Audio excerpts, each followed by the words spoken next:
Inilah Andrew, seorang pendidik yang aktif membentuk generasi fisioterapis masa depan melalui pengajaran yang interaktif dan berbasis praktik klinis. Tak hanya di ruang kelas, Andrew juga konsisten berkontribusi dalam dunia riset dan pengabdian kepada masyarakat. Ia aktif berkolaborasi dan memperluas jejaring keilmuan secara nasional dan internasional. Semangat pagi, salam sejahtera untuk kita semua. Perkenalkan, saya Andrew Wijaya Saputra, SFT MPD, dosen program studi D3 Fisioterapi Institut Kesehatan Hermina. Pada video pembelajaran kali ini, saya akan menyampaikan mata kuliah yang saya ampu, yaitu Fisioterapi Muskuloskeletal, dengan kode FIS 406A, dengan bobot SKS 2 SKS, 1 SKS praktikum dan 1 SKS teori. Mata kuliah ini terdiri dari 16 pertemuan, di mana 14 pertemuan adalah pemberian materi dan 2-nya adalah UTS dan UAS. Capaian pembelajaran pada mata kuliah ini yaitu mampu menguasai teori ilmu humaniora, ilmu biomedik, dan movement science dalam menyelesaikan gangguan gerak dan fungsi berdasarkan prosedural baku.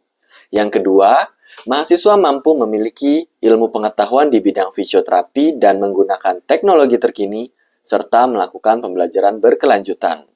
Yang ketiga, mahasiswa mampu menyelesaikan prosedur pelayanan yang sistematis dan berkesinambungan dalam rangkaian proses pelayanan fisioterapi sesuai standar pelayanan fisioterapi dan bertanggung jawab terhadap pekerjaannya. Yang keempat, mampu melaksanakan proses fisioterapi mulai dari asesmen, diagnosis, intervensi, evaluasi, dan dokumentasi pada kondisi neurologi dan perilaku, muskuloskeletal, kardiovaskuler, dan respirasi. Integumen berdasarkan prosedur baku di bawah pengawasan fisioterapis profesi dengan memperhatikan hasil dan keselamatan pasien sesuai standar kompetensi fisioterapi. Pada capaian pembelajaran mata kuliah, yang pertama adalah mampu menguraikan peran fisioterapi dalam melakukan anamnesis kasus muskuloskeletal. Yang kedua, mampu mengaplikasikan peran fisioterapi dalam melakukan pemeriksaan pada kasus muskuloskeletal. Yang ketiga, mampu menjelaskan peran fisioterapi dalam mengumpulkan data penunjang pada kasus muskuloskeletal. Yang keempat, mampu memahami peran fisioterapi dalam menegakkan diagnosis dan perencanaan intervensi pada kasus muskuloskeletal. Yang kelima, mengidentifikasi peran fisioterapi dalam melakukan evaluasi dan dokumentasi pada kasus muskuloskeletal. Komponen utama dalam proses pembelajaran yang dilakukan yaitu delivery, interaction, dan assessment. Untuk delivery, pembelajaran dilakukan secara sinkronus dan asinkronus. Untuk pembelajaran sinkronus dilakukan secara tatap muka secara langsung. Hal ini dilakukan saat menyampaikan materi dan pelaksanaan praktikum. Pembelajaran secara asinkronus dilakukan melalui sistem e-learning Institut Kesehatan Hermina yang dapat diakses oleh mahasiswa untuk mengunduh materi pembelajaran maupun mengunggah penugasan oleh dosen. Media pembelajaran yang digunakan diantaranya video pembelajaran, kuis interaktif, crossword, kuis. Kemudian untuk interaction yang dilakukan melibatkan komunikasi dua arah antara dosen dan mahasiswa melalui diskusi, tanya jawab, dan kolaborasi. Asesmen atau sistem penilaian yang dilakukan mencakup asesmen formatif dan sumatif. Asesmen formatif mencakup proses penilaian selama proses pembelajaran, yaitu presensi, sikap, dan penugasan. Asesmen sumatif mencakup proses penilaian UTS dan UAS. Model pembelajaran yang digunakan mata kuliah ini adalah experimental learning dan project-based learning, dengan pelaksanaan presentasi secara interaktif, demonstrasi, praktikum, kolaboratif secara kelompok. Referensi pembelajaran yang digunakan pada mata kuliah fisioterapi muskuloskeletal yaitu beberapa sumber, salah satunya ada buku dengan judul Patologi Gerak dan Sendi yang ditulis bersama tim dosen pada tahun 2022.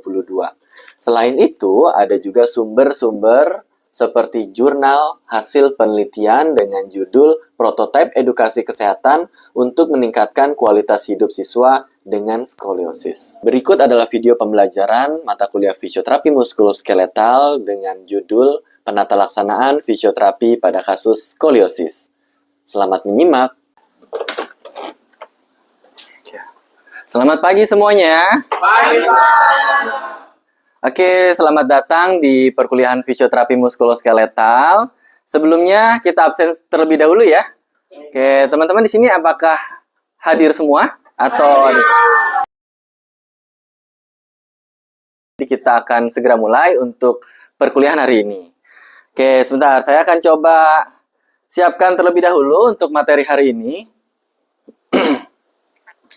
Oke, baik. Materi hari ini kita akan belajar tentang masalah yang ada pada postur.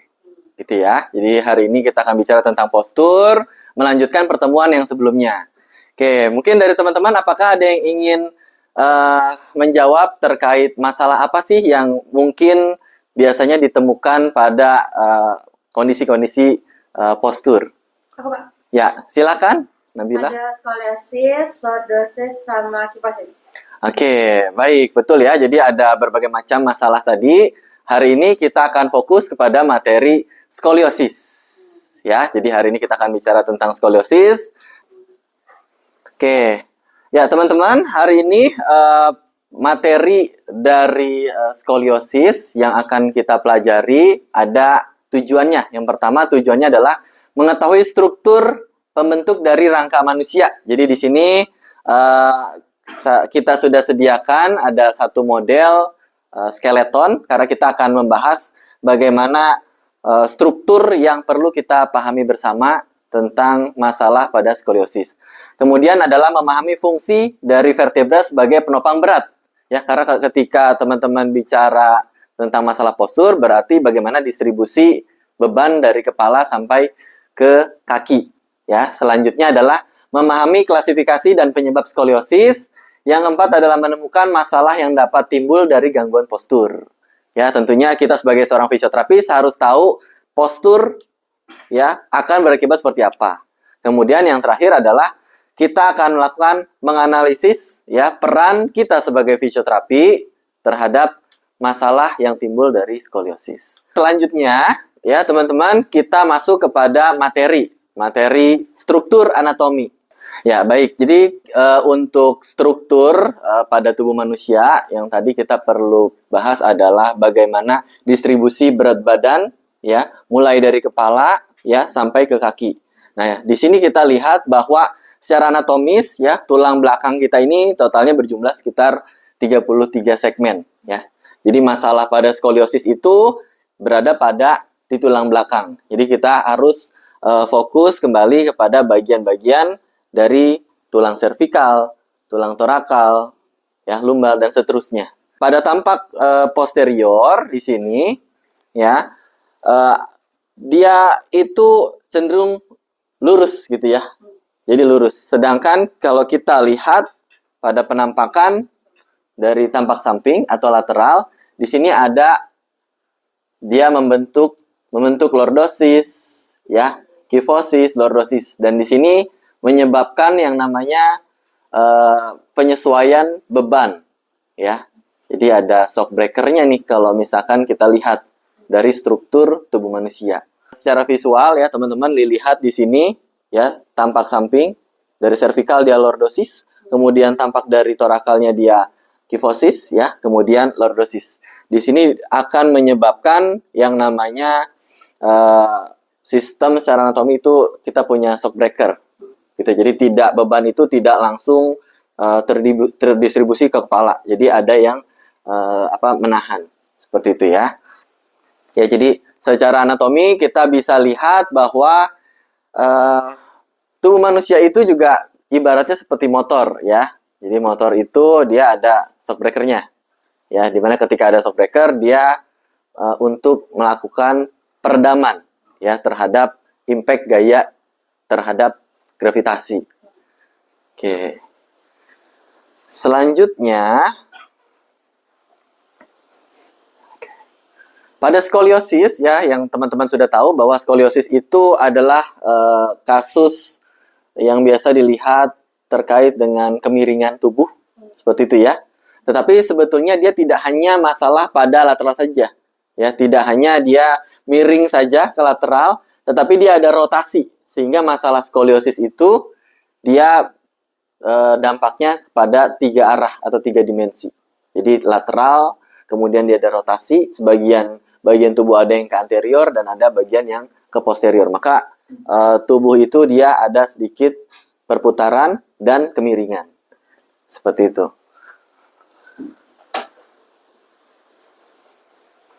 Nah, dampaknya ya teman-teman, ketika kita bicara dampak tubuh skoliosis, berarti adanya perubahan distribusi ya. Perubahan distribusi beban yang diterima oleh bagian tubuh ya. Ketika miring ke kiri gitu ya, ke sinistra, atau miring ke dekstra, maka akan ada perubahan itu untuk beban yang dia seharusnya tegak lurus, tetapi dia menjadi tidak tegak lurus ya. Misalnya kalau misalnya dia miring ke kiri, berarti bebannya akan lebih banyak ke kiri. Ya. Sehingga apa? Sehingga menyebabkan penekanan yang berlebih pada setiap segmen. Nah, ketika segmen ada yang berlebihan, maka akan menimbulkan misalkan dia nyeri, ya. Kemudian dia bisa misalkan ada bagian sarafnya dia yang terhimpit, ya, atau misalkan ada juga ligamennya yang terlalu kendor. Nah, itu akan menyebabkan ketidakstabilan. Dan berbagai macam masalah. Jika terlalu parah skoliosis, kita bisa lihat tulang belakang itu dia mensupport juga bagian toraks ya, bagian ribs-nya ini. Ini bisa juga ada terjadi penekanan kompensasi pada paru-paru, bagian organ di sini. Ya, jadi ketika kita bicara skoliosis, berarti kita bisa melihat dampaknya secara menyeluruh. Oke.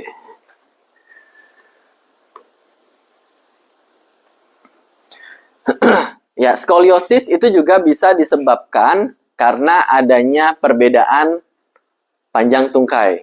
Ya, teman-teman. Di sini ada contoh bahwa seseorang dia memiliki panjang tungkainya berbeda. Nah, karena tungkainya berbeda dan juga gaya gravitasi tadi ya, gaya gravitasi itu kan dia turun ke bawah. Akan menyebabkan apa kira-kira? Miring ya, karena miring, pelviknya dia miring, ketidakseimbangan, sehingga terjadi kompensasi. Nah, jika itu terus-menerus, maka dia akan membiasakan bahwa kondisi itu adalah kondisi yang stabil dengan penyesuaian yang ada di tulang belakangnya juga. Nah, jadi salah satunya adalah perbedaan panjang tungkai pun ya bisa menjadi salah satu faktor menyebabkan seseorang itu mengalami skoliosis. Oke, baik, sampai sini apakah ada yang ingin ditanyakan teman-teman? Cukup. Paham ya? Oke. Kita akan coba lanjut. Oke, kita lanjut tentang klasifikasi ya. Jadi ketika kita bicara klasifikasi adalah bagaimana kita menyesuaikan atau memastikan bagian-bagian dari skoliosis ini dia masuk ke dalam apa gitu ya. Jadi kalau di sini ada klasifikasinya. Yang pertama adalah idiopatik, kemudian ada osteopatik, miopatik, dan neuropatik. Nah, yang paling banyak klasifikasi dari skoliosis yaitu adalah yang idiopatik.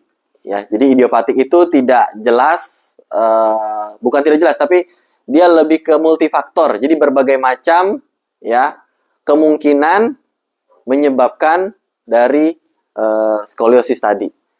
Oke. Kemudian secara etiologi, jadi secara etiologi penyebab timbulnya gangguan skoliosis tadi. Jadi perubahan postur skoliosis itu ada yang fungsional, kemudian ada yang struktural. Nah, perbedaannya untuk yang fungsional dan struktural, fungsional itu dia lebih banyak karena kebiasaan. Misalnya, saya lupa lagi namanya. Oh iya, gema ya. Misalnya gema. Ya, gema di situ posisinya ada di pojok. Nah, ketika di pojok kemudian terbiasa nyender ke dinding. Ya, kebiasaan ke dinding, akhirnya dia terbiasa tuh secara fungsional, dia miringnya ke kiri. Ketika miring ke kiri berarti distribusi beban itu akan ke kiri terus, kan gitu ya. Ketika ke kiri terus akan penyesuaian ototnya. Akhirnya jadi bisa menimbulkan skoliosis secara fungsional. Atau bisa lagi misalnya secara etiologi. Perempuan biasanya paling banyak menggunakan tas yang satu sisi. Ya, apa tuh namanya ya? Sling bag gitu ya. Shoulder bag. Ya, gitu ya, satu sisi. Ya, ketika satu sisi berarti apa? Bebannya kemana? Bebannya ke kanan atau ke kiri? Dia tidak seimbang. Ketika terjadi ketidakseimbangan, berarti dia akan terbiasa gini atau ngangkat seperti ini. Ya, menyebabkan apa? Menyebabkan distribusi beban itu tidak merata.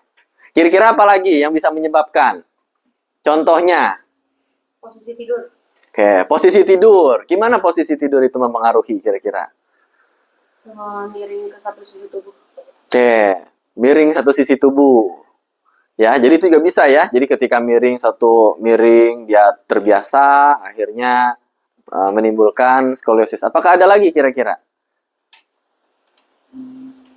Ada nggak yang biasa kalau berdiri nunggu lama, terus kakinya tuh satu dia diem, yang satu ya bebannya itu ditaruh di satu sisi, ya kan? Ketika ditaruh satu sisi, apa yang terjadi?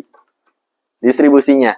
Beban itu otomatis akan pindah ke satu sisi. Misalnya satu sisi kiri, ya kan? Kiri yang ini santai, ya. Kemana bebannya? Berarti banyaknya ke kiri. Itu berarti akan miring ke kiri. Nah, kebiasaan seperti itu juga bisa menyebabkan terjadinya skoliosis. Ya. Pada anak-anak misalkan duduk, ya. Duduk misalkan silang kaki. Misalkan duduk, terus kakinya disilang. Ya. Terjadi apa lagi? Terjadi pergeseran beban juga gitu ya. Jadi intinya adalah beban tadi yang terdistribusi secara terbiasa itu akan menstimulasi pertumbuhan dari tulangnya juga. Gitu. Jadi mulai posisi dia duduk miring, ya kan, menyender, ya, terus suka ngangkat satu kaki, membiasakan kaki itu terdistribusi satu sisi. Nah itu akan menstimulasi secara fungsional skoliosis. Ya. Nah, selanjutnya yang kedua adalah etiologi, itu adalah struktural. Nah, kalau struktural itu karena strukturnya itu memang menyebabkan skoliosis. Misalnya, contohnya adalah bagian tubuh, ya. Misalkan di sini ada T12, ya, torak T12, dia itu bentuknya tidak komplit. Jadi hanya satu sisi saja. Jadi pertumbuhannya dia tidak komplit sehingga menyebabkan struktur. Sehingga ketika teman-teman memprogramkan non-invasif ya menggunakan metode fisioterapi itu tidak akan banyak juga perubahan karena di tulang belakangnya dia tidak komplit.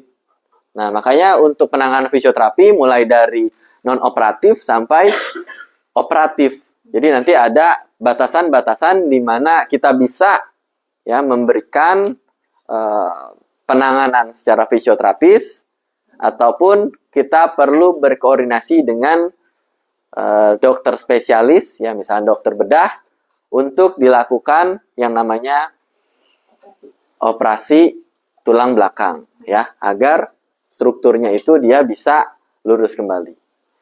Oke. Ya, ini contohnya ya. Jadi, teman-teman bisa lihat, ini contoh secara kongenital bahwa vertebranya itu dia tidak komplit. Ya. Jadi kalau misalkan vertebranya tidak komplit, kira-kira mau dikasih latihan, ya, penguatan ototnya, stabilisasi, kira-kira bagaimana? Saya Pak tidak bisa karena tulang belakangnya itu tidak komplit. Ya, betul ya. Jadi ketika kasus seperti kongenital seperti ini, karena dia strukturnya tidak lengkap, maka ketika kita melakukan latihan, memberikan latihan secara untuk koreksi postur, ya kan, untuk memberikan edukasi, maka tidak akan ada dampak yang signifikan. Karena memang tulangnya sendiri dia tidak terbentuk secara utuh. Oke. Oke, baik, kita lanjut. Ya, tadi berkaitan dengan pembagian ya, berdasarkan juga etiologi, ya struktural dan juga fungsional. Nah, yang paling banyak adalah tadi kasusnya adalah idiopatik ya teman-teman ya. Jadi kalau idiopatik itu tadi dia multi ya, multifaktor. Jadi faktor-faktor yang menyebabkannya ada banyak. Nah, untuk idiopatik itu tadi jumlahnya sekitar 60-80% dari jumlah skoliosis yang ada. Ya. Nah, di sini yang paling banyak itu adalah perempuan. Jadi perempuan itu lebih banyak dibanding laki-laki. Ya, secara prevalensinya. Nah, kemudian untuk onset waktu kejadian dari si skoliosis ini yang paling banyak adalah dia adolescence idiopatik. Ya, jadi remaja. Nah, di sini kalau misalkan onset itu adalah kejadian timbulnya skoliosis. Dibagi menjadi yang pertama adalah infantile idiopatik skoliosis, itu usia kurang dari 2 tahun. Kemudian juvenile idiopatik skoliosis 2 sampai 9 tahun. Kemudian untuk adolescence idiopatik skoliosis 10 sampai 19 tahun. Ini adalah usia remaja, ya. Biasanya transisi mulai dari SD mau ke SMA, dari SD ke SMP dulu salah saya. Dari SD mau ke SMP, kemudian dia transisi di perkuliahan. Ya, jadi dari SD mungkin kelas 6, ya pertumbuhan sampai kuliah, karena ini adalah waktu yang paling banyak anak-anak atau remaja mengalami skoliosis. Ya. Kenapa kira-kira seperti itu? Karena salah satunya adalah faktor hormon. Ya, jadi ketika laki-laki bertumbuh, ya kan, dengan progresivitas yang tinggi, ya kan, pertumbuhannya cepat, ya kan, kemudian beban distribusinya apakah sesuai atau tidak, gitu ya. Kalau misalnya terlalu berat ke kanan atau ke kiri, kecenderungan itu juga bisa memicu. Kemudian genetik bisa juga memicu, kemudian hormonal. Maka dari itu perempuan lebih banyak, ya, karena hormon estrogen itu juga bisa menyebabkan ketidakseimbangan dari ligamen. Ya, jadi ligamen yang mensupport bagian vertebra itu dia bisa lebih laxity atau lebih lentur. Ketika dia lebih lentur, maka akan menyebabkan kemudahan perpindahan atau pergeseran dari tulang belakang. Baik, kita lanjut ke sesi kuis. Siap-siap.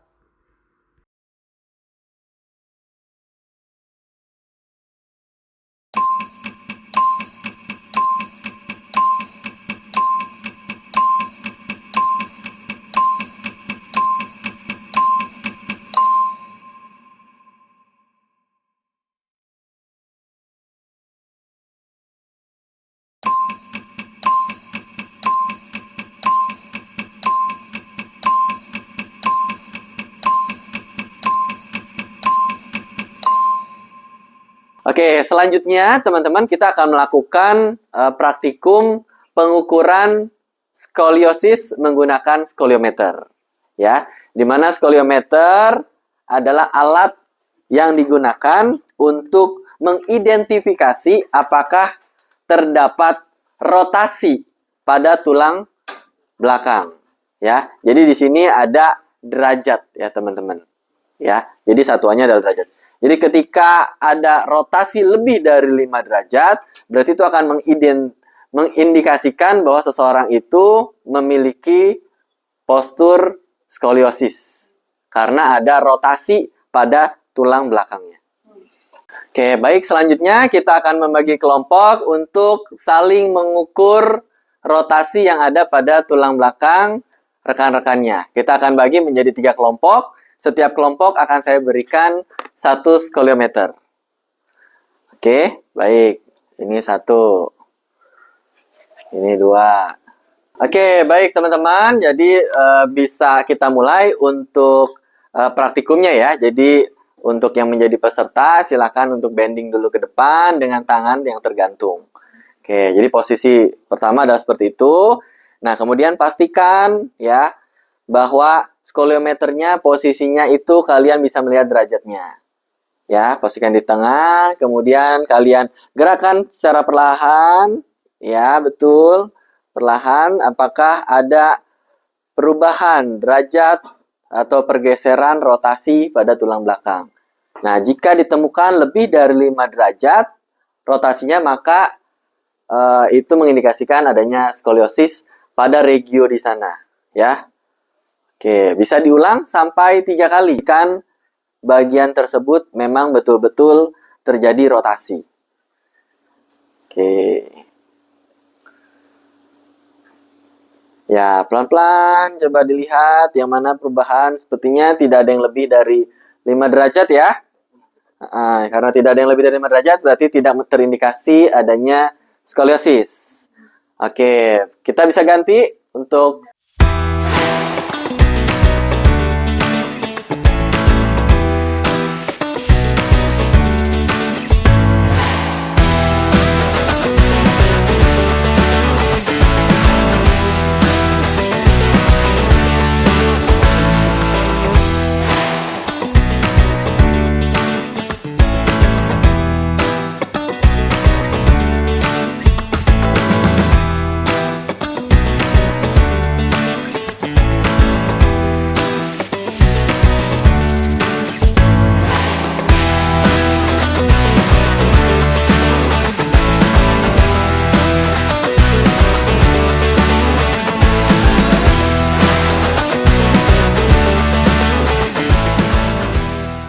kalau yang di sini Ada di lumbalnya Pak. ada di lumbalnya.